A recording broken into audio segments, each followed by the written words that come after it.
Hello? Good morning. My name is Glenn.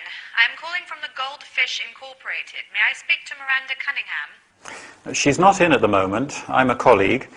What can I do for you? We are a company that provides interim jobs. We have over 250,000 registered candidates covering all kinds of jobs. Sorry, I don't understand what this has to do with me. We understand that you are planning to open a new office in Glasgow, right? Yes, that's correct. So you will need new personnel. Sure. As you know, newspaper advertising can be a slow and expensive process. Our job is to help you find new qualified personnel in a short time. I see. We can recommend career fairs and provide an effective recruitment service. We guarantee only high-achieving candidates. Thank you. It's not up to me to make a decision. As I said, Mrs. Cunningham is not in at the moment. I understand. Would you mind if I call again later this week? Not at all. Goodbye. Thank you for your time. Goodbye.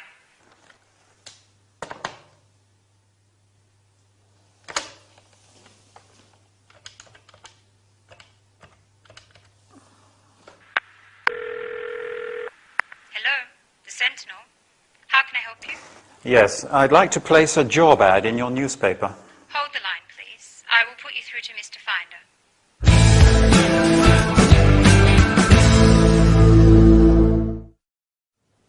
Hi, are you ready for a very useful workout? We are going to talk about selling on the phone, job offers, and so on. Quite an interesting subject, right? Today we are going to learn about specific phone language, job-related terms and verbs, offering services. Al is in Miranda's office when the phone rings. As Linda doesn't answer, he picks up the phone. Can you remember who the caller is? Glenn from the Goldfish Incorporated. She says, "Good morning, my name is Glenn. I am calling from the Goldfish Incorporated. May I speak to Miranda Cunningham?" The Goldfish Incorporated is a company that provides interim jobs.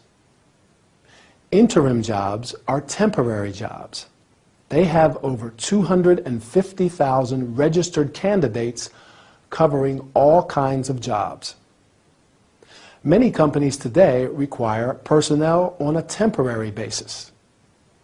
Glenn is calling because she has heard that they are planning to open a new office in Glasgow. And what do you need when you start a new business somewhere? Sure, new personnel. Finding new qualified personnel may not be easy, and newspaper advertising can be a slow and expensive process. That's why the company can help you find new qualified personnel in a short time. They also recommend career fairs and provide an effective recruitment service. Have you ever heard of career fairs? A career fair or job fair is an opportunity for employers, recruiters, and potential employees to meet. As sometimes companies may find low-quality applicants, they guarantee only high-achieving candidates. High-achieving candidates means people who have a lot of potential and capabilities. As Miranda is not in, Al cannot make a decision. The employee asks, "Would you mind if I call again later this week?" Finally, she thanks him and says goodbye. "Thank you for your time. Goodbye." After that, Al decides to call a newspaper and place a job ad in a newspaper. Ad is short for advertisement. Do you think it is a good idea? While you are thinking about it, I'll be off, as our lesson is over. Keep practicing your English. Goodbye.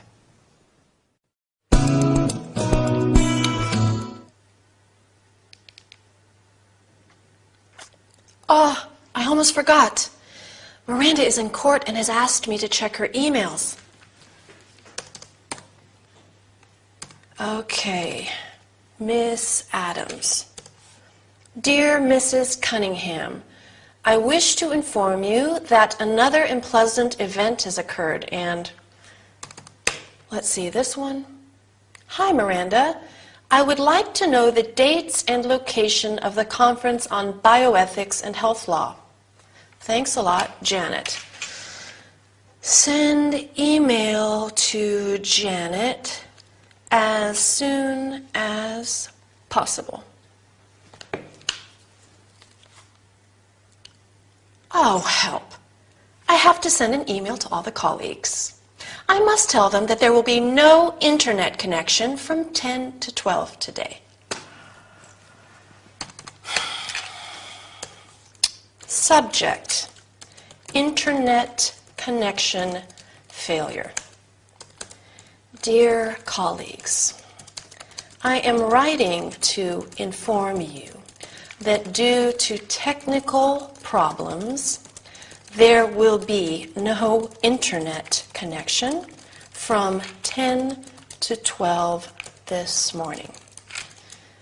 Let me apologize for the inconvenience. The IT department has guaranteed that by 12, everything will be back to normal. If you have any questions, please feel free to contact extension 335 IT Services. Thank you for your attention. Kind regards. Postscript. I know you are going to hate me. 2 hours without the internet. But it's not my fault. I am just a personal assistant, and there's nothing I can do about it.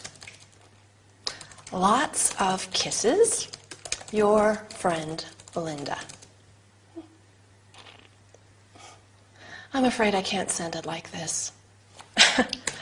Okay, let's write something serious. Miranda would kill me if I sent something like this.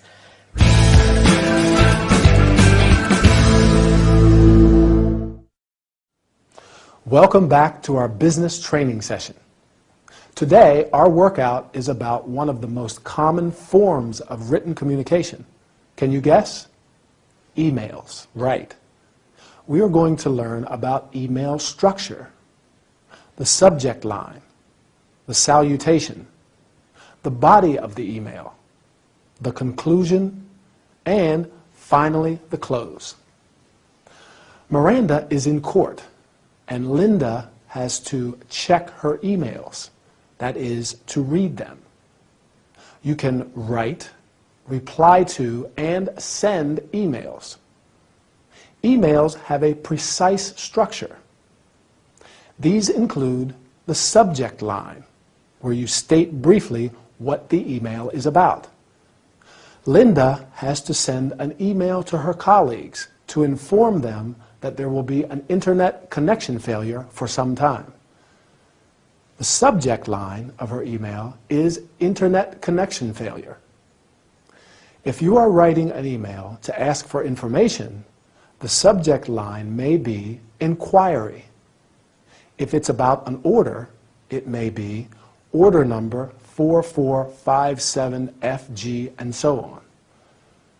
The subject line is important because it informs the recipients of the contents of your message. This is followed by the salutation, that is, the opening words. Dear colleagues, in this case, but you can also write hi, hello. The salutation is followed by the body of the email. This section can start in many ways. I am writing to inform you. I wish to inform you. I would like you to know. And when it's a very short message, just a quick note too. After the body of the email, there is the conclusion. Thanks for your attention. In other cases, you may use looking forward to your reply. Hope to hear from you soon. And please write soon. Finally, the close. Do you remember what Linda wrote? Kind regards. Can you think of other ways of saying that? I'll help you. Yours sincerely. Yours faithfully. All the best and best wishes. With my best wishes, I'll say goodbye now as our workout is over. I'll meet you soon for another training session. Adriana, have I told you about the photos for the magazine? What photos? What magazine? A magazine wants to take some pictures of my coffee bar for a series of articles called Secret London. Wow, that's wonderful. Yes, it is. They want to publicize the coffee bars where you can drink a cup of coffee in peace and quiet. Huh, good idea. They will use photographic models in the pictures. Imagine what great publicity it will be for my business. Indeed. Maybe it won't be so secret anymore. Maybe they will want to take pictures of me as well. They may even ask me to be in an advertisement. Why not? I'm only afraid that I won't be photogenic. Oh, I can help you if you want me to. A close friend of mine is a model. Wonderful! I would like to look charming. Oh, no problem. You can flutter your eyelashes like this. This is very appealing. Uh-huh. How can I show surprise? You can raise your eyebrows, like this. Huh? And when I get indignant? Twitch your nose. Good.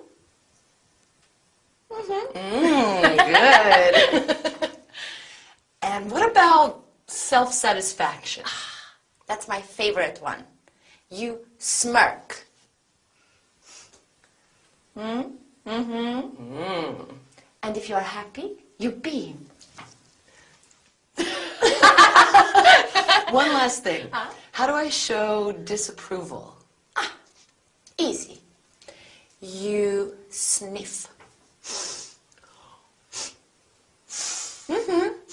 It's very effective.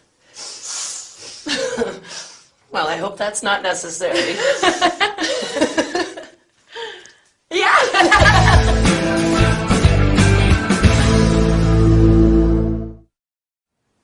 Hi, everybody. This is going to be a very special workout. Not very tiring, but extremely useful. Today, we are going to talk about body language and facial expressions in particular. We will learn how to be charming and attractive, to show surprise or shock, to express nervousness, to show self-satisfaction and happiness, and lastly, to show disapproval. As you have seen, Emily is given a unique opportunity. A magazine wants to publish a series of articles about Secret London, and they plan to talk about her coffee bar too. As with every magazine, photos will be included in the article. How does Emily feel about it? She is very excited, but a bit worried as well. In particular, she is worried that she might not be as photogenic as she would like to be. I think most of us have been disappointed about how we have come out in photos, right? Luckily, Adriana is there to help. First, Emily wants to be, remember? Charming, yes. When a woman wants to be charming and attractive, she flutters her eyelashes. Did I do that well? When fluttering her eyelashes at a man, a woman uses her charm and attractiveness to get on the right side of him. What do you do when you want to express surprise? Sure, You raise your eyebrows. You show surprise by moving your eyebrows upwards. When you get indignant, you can twitch your nose, which means to make a quick movement with your nose. For example, she twitched her nose like a rabbit. Sometimes you may wish to express satisfaction, so you can smirk. A smirk is a smile that expresses satisfaction or self-satisfaction. And when you are happy, you beam, sure. For example, she beamed with delight at his remarks. Finally, to sniff. To sniff at something means to wrinkle your nose in an unpleasant way, showing your low opinion of something or someone. Well, I hope you found this lesson interesting enough. Bye, and see you next time for another training session. Felicity, you look great today. Come on, Felicity. I can't believe you haven't got a host of admirers. I have a host of people that get on my nerves. Get on your nerves? How come? Yes. They think it's good to keep me up to date with all the latest bad news. I see. Luckily, I do not know many people. Maybe you could make some new friends. To hear some more bad news, no thanks. Felicity, Yes. have you ever tried doing some yoga? Yoga? No. I think yoga could really help you. How? Yoga promotes health and happiness by working on the mind, body, spirit. You will start by asking yourself some really important questions, such as, am I satisfied with what I'm doing? I don't have to do yoga to know that. Yoga teaches you that happiness does not depend on external events. What does it depend on then? It is a completely new perspective. You learn to be happy now, to turn despair into joy.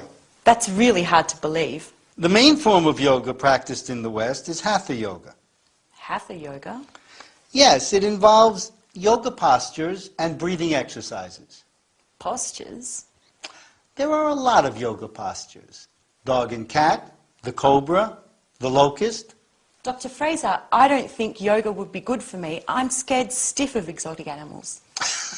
Felicity, but these are just the names of the different postures.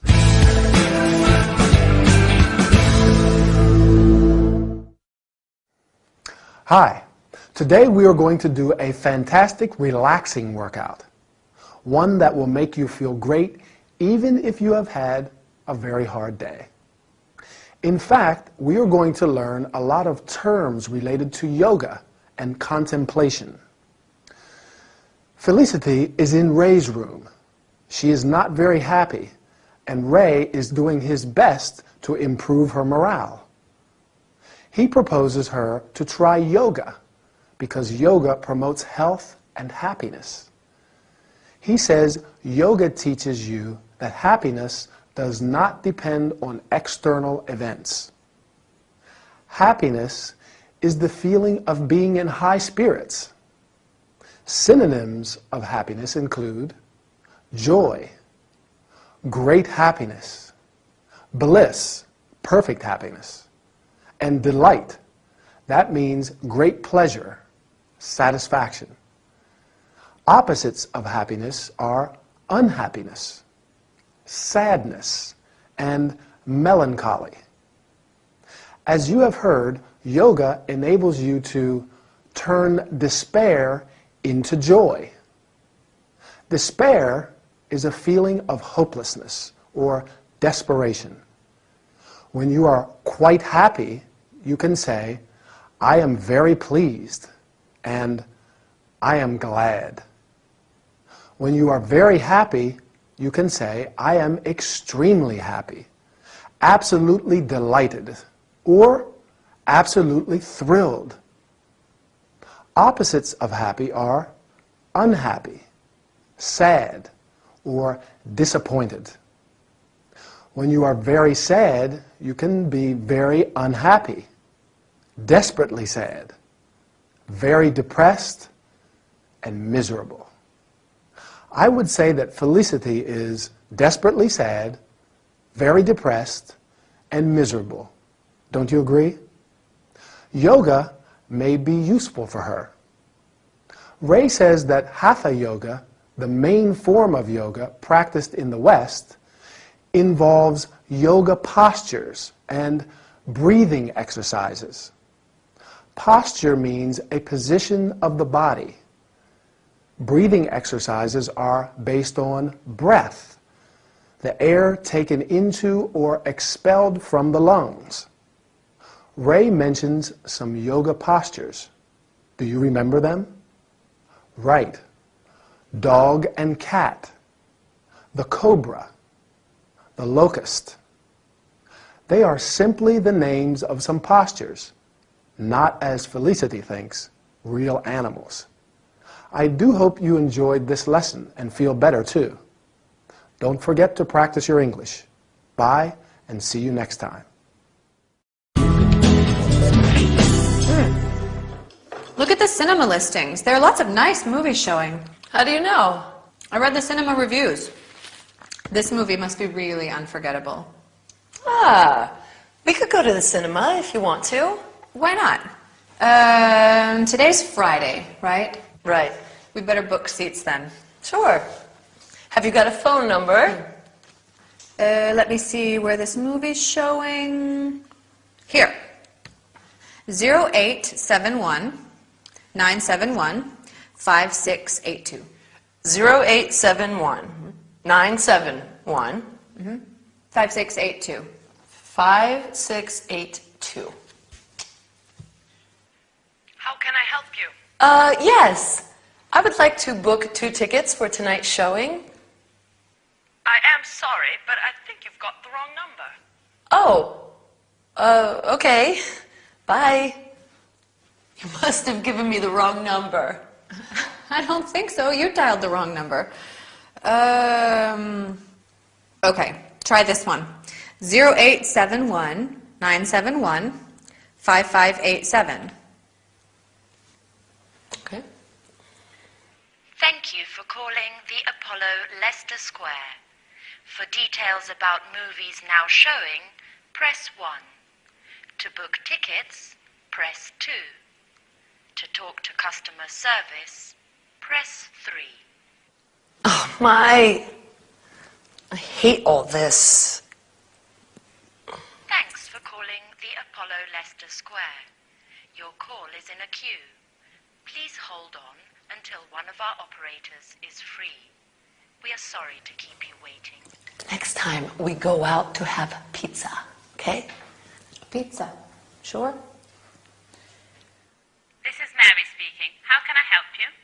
Yes, I'd want to book 2 tickets for tonight's showing at 8:30.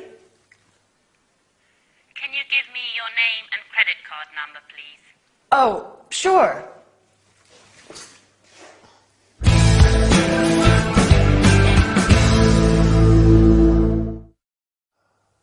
Hi, everybody. Our workout today is going to be very pleasant. In fact, we are going to the cinema. You like going to the movies, don't you? However, sometimes you may have to book the tickets by phone, and that's not always easy. We will learn about how to book tickets by phone, how to say that a phone number is wrong, and about telephone messages. Lucy and Emily have decided to go to the cinema. Lucy has seen the cinema listings. That is, the list of movies that are showing. She reads the cinema reviews or comments on the movies. As there is a nice movie showing, they decide to go.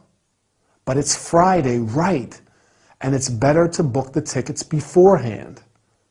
Lucy finds a phone number, and Emily makes the phone call. Unfortunately, she dials the wrong number, and the person who answers says, "I am sorry, but I think you've got the wrong number." Sometimes you may want a specific person, so the answer could be, "I am sorry, there's nobody of that name here." Fortunately, Lucy finds another number. This time there is a recorded message. "Thank you for calling the Apollo Leicester Square. For details about movies now showing, press 1.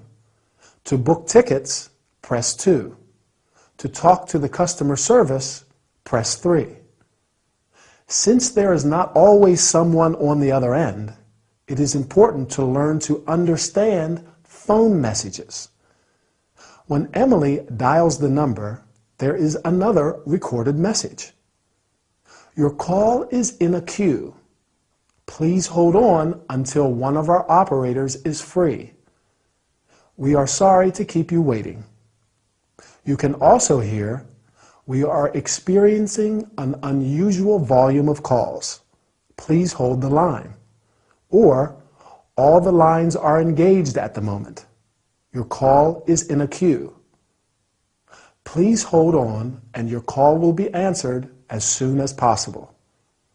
Finally, when she has lost all hope, Emily is able to speak to an operator and book the tickets. Obviously, if she finds her credit card, what do you think? I do hope she finds it and that they will be able to do what they have planned. By the way, I am going to the cinema too tonight. It's a very scary horror movie. I'll tell you about it next time. Bye.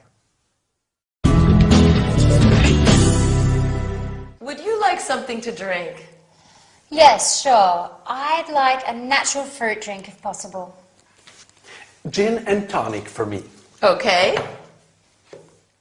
You are from Australia, right? Yes, I am. I'm going there in a couple of months. Do you have any recommendations on what I should see? Sure. I'm from Sydney. Sydney is Australia's largest city and a real cultural melting pot. Interesting. There is a lot to see, but there are some places that cannot be missed, such as the harbour, the Opera House, the historically important area of the Rocks, and the World Heritage Blue Mountains, not far from Sydney. I could lend you a travel guide of the city if you wish. That would be great. But the most important thing is not to miss a party on top of a skyscraper. The view of the city and its harbour is breathtaking. Are you ready to leave? Sure. I have even bought a new camera for the occasion. What I mean is visas, passports, insurance, and so on. Not really. It's essential to have such practical information prior to and during journeys to faraway places such as Australia. That's right. For instance, a visa is required of all visitors to Australia. How can I obtain the visa? Oh, I can't remember. Visa regulations change from time to time, so you'd better check on the internet. What about vaccinations? There are currently no specific vaccinations required. Thank goodness. Just one last suggestion. I don't wish to be impertinent, but perhaps it would be a good idea to have a new hairdo before you leave. What? A new hairdo. I am a hairdresser, and a new hairstyle is always important before important changes and experiences. Yes! That is a great idea!